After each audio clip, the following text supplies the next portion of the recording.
Martineau, le préféré du règne animal. Bonjour, les petits lapins. Petit lapin, petit lapin. On voyait que les Américains devaient marcher sur leur fierté et leurs principes. Une liberté de penser. Mais il le fait d'une façon particulièrement grossière et maladroite. Une force internationale. Et même, on va plus loin. Luc la liberté. Luc, Donald et Xi se sont parlé. Qu'est-ce qu'ils se sont dit, les deux? Ah, écoute, j'ai bien aimé cette rencontre-là, à la fois pour le président américain, puis à la fois pour la façon de faire, la stratégie de Xi Jinping. Il me semble assez clair dans la situation actuelle que c'est la Chine qui a le haut du pavé. C'est-à-dire que les États-Unis ont plus besoin de la Chine, de certaines réserves, les terres rares, par exemple, de la Chine, que la Chine a besoin des États-Unis. Faut faire remarquer, parce que c'est pas banal, puis on n'aurait pas dit ça non plus il y a quelques années. Regarde quel est le seul pays qui a répondu coup pour coup, sans faillir à la politique tarifaire de Donald Trump, c'est la Chine. Donc, c'est très clair au niveau international ou sur le plan international que la Chine est forte et qu'elle est fort probablement maintenant devant les États-Unis. Cela dit, Xi Jinping accueille Donald Trump qui, quand on regarde les sondages, a bien besoin d'un coup de pouce ces jours-ci oui. parce que, écoute, on pourra en reparler si jamais on a le temps, mais il est au plus bas dans les sondages depuis son arrivée sur la scène politique. Et il y a un autre phénomène qui devrait inquiéter les républicains. C'est pas encore majeur, mais c'est une tendance qui dure. Donc, quelle a été la façon de faire ou la manière de faire de Xi Jinping? De laisser à Donald Trump pouvoir présenter ou être en mesure de présenter le rapport de force actuel ou les négociations actuelles comme quelque chose pour lequel le président peut, et c'est ce qui le fait, brandir le poing en disant « Je reviens annoncer des bonnes nouvelles aux États-Unis ». Donc, voilà, il y a eu un assouplissement des deux côtés dans les positions, à tout le moins, en tout cas dans le ton, puis dans certains résultats. Mais Donald Trump peut revenir chez lui, exemple, vendre aux agriculteurs qui, là, sont en colère contre lui. Puis on le sent d'ailleurs dans les négociations sur le budget au Congrès américain. Il y a de plus en plus d'élus républicains qui rapportent vers le haut de la pyramide la frustration de leurs commettants ou la frustration des électeurs. Puis à 1 an des élections de mi-mandat, il y a toujours ça. À la Chambre des représentants, par exemple, on est toujours en élection. C'est aux 2 ans. Donc, on peut pas laisser pourrir ou traîner une situation sur le terrain au risque de perdre son siège. Dans le cas des républicains, comme dans l'ensemble, au risque de perdre sa majorité. Donc, Donald Trump peut dire aux agriculteurs, ben regardez, le soya, c'était problématique. La Chine s'est engagée à revenir, donc consommer notre soya ou acheter notre soya. Donc, ce qui était un gouffre semble être en train de se calmer ou même peut-être, qui sait, de disparaître pour les Américains.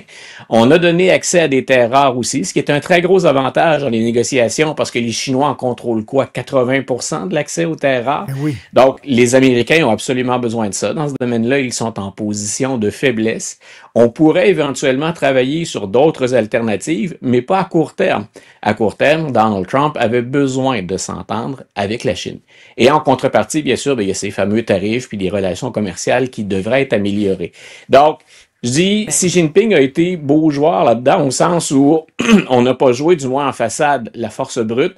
On a joué le négociateur, puis on a laissé à Donald Trump une sortie qui lui permet de rentrer chez lui et de dire « j'ai obtenu quelque chose dans les échanges ». Mais ça montre à quel point la carte du monde a changé, parce que là, actuellement, dans une rencontre entre les États-Unis et la Chine, c'est la Chine qui a le gros bout du bâton. Incroyable. Oui.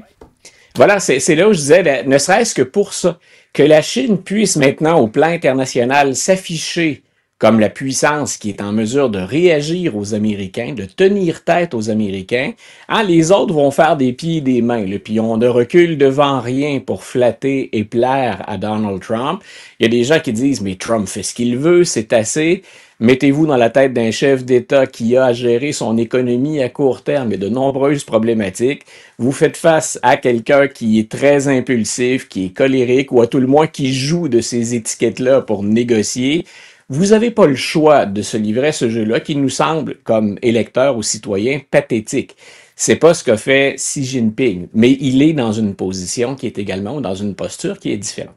On parlait d'un film sur les affrontements nucléaires qui reviennent. Et là, écoute, la Russie qui a présenté son nouveau missile qui peut voler à basse altitude pendant des mois. Et là, soudainement, Donald Trump qui veut repartir les essais nucléaires lui aussi. Écoute, on est en pleine guerre froide, là, quasiment. Écoute, fou. Parenthèse, 2 secondes, juste pour dire, surveillez Taïwan, parce que moi, j'ai remarqué que dans les déclarations de M. Trump et de Xi Jinping, il n'y avait pas grand-chose sur Taïwan, et c'est un enjeu majeur. Refermons la parenthèse pour ce qui était de la rencontre Trump-Xi Jinping. De l'autre côté, effectivement, c'est une nouvelle on discutait de cette série qui donne un peu froid dans le dos. Hein. C'est de ce film plutôt sur Netflix qui donnait froid dans le dos parce qu'on ramenait à l'avant-plan la question du nucléaire. Puis on se disait tous les deux, ouf, il y a un malaise. Là. On avait un peu oublié ça ou mis ça sur la touche, ce qui reste ou ce qui demeure pourtant une grande menace. On en a parlé un peu dans le cas de l'Ukraine parce que le nucléaire était en jeu là aussi, puis on l'a évoqué carrément, entre autres du côté de Vladimir Poutine. Là, le président américain a joint sa voix, sa parole et des décisions au discours des autres. Donc, il ne veut pas être en reste. Revenons avec la Chine, par exemple. La Chine a développé son arsenal militaire. Hein. C'est une des choses qu'on oublie souvent, mais quand tu dis la carte du monde a changé, au plan militaire, ça a changé aussi. Et il y a des domaines où la Chine pourrait rivaliser au plan militaire avec les États-Unis. Donc, Donald Trump a senti le besoin d'en rajouter, de dire, moi, j'ordonne qu'on recommence les essais nucléaires.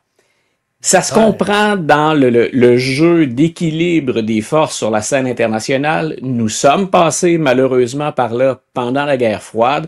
En même temps, je pense qu'on est tous d'accord pour dire quand on commence à parler de nucléaire aussi souvent, ce n'est pas une bonne chose. Mais là, est-ce qu'on va recommencer dans les écoles élémentaires à montrer aux enfants à se cacher en dessous de leur bureau en cas d'une alarme?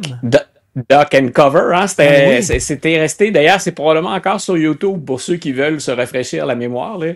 Comment avait-on préparé les jeunes dans les écoles à une attaque nucléaire? On se tire sous les bureaux? Pas sûr que ça... On change, c'est le cas de le dire, le mal de place, mais pas certain qu'on est mieux protégé. Bien au contraire. Donc, il y a effectivement dans le discours quelque chose qui a changé dans les rapports de force et Donald Trump a probablement senti le besoin de demander... D'ailleurs, c'est un peu drôle parce qu'il a demandé au Pentagone de le faire et c'est plutôt le domaine de l'énergie duquel relève le nucléaire aux États-Unis. Mais ça passe dans son discours, dans son approche par le secrétariat à la guerre dans son vocabulaire, non pas le secrétariat à la défense, parce qu'on n'a pas changé officiellement le nom. Donc, il est passé par Pete Hegseth et le secrétariat à la guerre pour faire cette commande-là. Ah oui, mais Make America Nuclear Again. Merci beaucoup. Oui, merci Luc. Salut. Bonne fin de journée, Richard. Bye. Bonjour.